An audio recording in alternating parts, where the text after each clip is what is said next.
Aujourd'hui, nous allons donc réaliser la conception matérielle de notre objet connecté, de notre objet intelligent, de notre capteur de pollution d'air. On va donc commencer par souder le cerveau de notre capteur intelligent, donc ce qu'on appelle plus communément une board, avec un microprocesseur, donc qui est vraiment le cerveau, et on va le souder à son corps, qui est l'écran qui va permettre d'afficher les informations de la pollution d'air, et on verra quelle ville on choisit. Je vous laisse me suivre.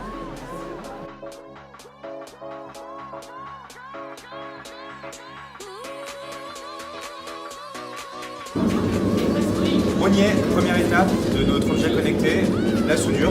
Donc notre écran est sur notre petite plaque.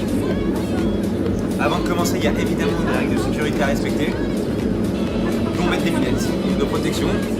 C'est parti, on fait attention de ne pas toucher la tige avec les mains et on y va. On se retrouve tout à l'heure.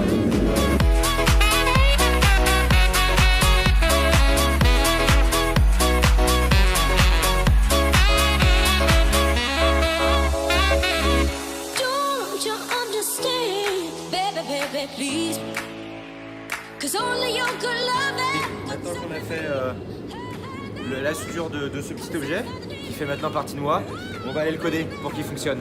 A tout de suite. Bon, et en fait, pour tout vous dire, on a de la chance d'être au Makers Lab, puisque sur les ordinateurs, il y a Arduino. Donc même pas besoin de le télécharger sur le PC pour pouvoir développer le code, le software. Ça a été long et douloureux.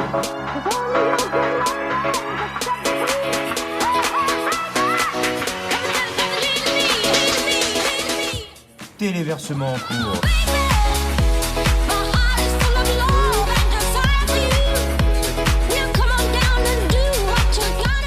Bon, donc comme vous avez pu le remarquer, notre objet IoT, notre capteur de pollution de l'air de la ville de Saint-Étienne fonctionne.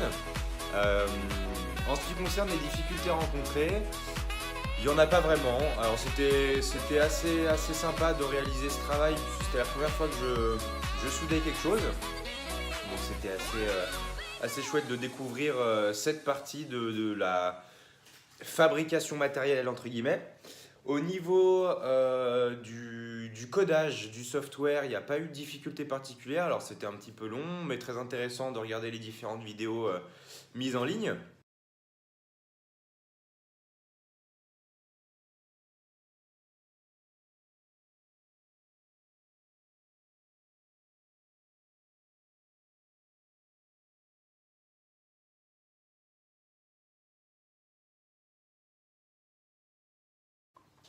C'est vrai que de par mon alternance et l'entreprise dans laquelle je travaille, j'ai déjà été confronté au code. Alors pas directement, j'ai jamais eu l'occasion de développer quelque chose, mais l'entreprise Witekio étant une boîte spécialisée dans les logiciels embarqués, c'est vrai que je travaille toute la journée avec des devs qui eux codent toute la journée et qui sont en relation avec des clients qui ont des spécifications très précises en termes de customisation software. Donc j'ai pu me rendre compte un petit peu de manière très superficielle ce qu'est leur quotidien. Et pour ça, j'aimerais vous remercier de proposer ce cours IoT for Entrepreneurs.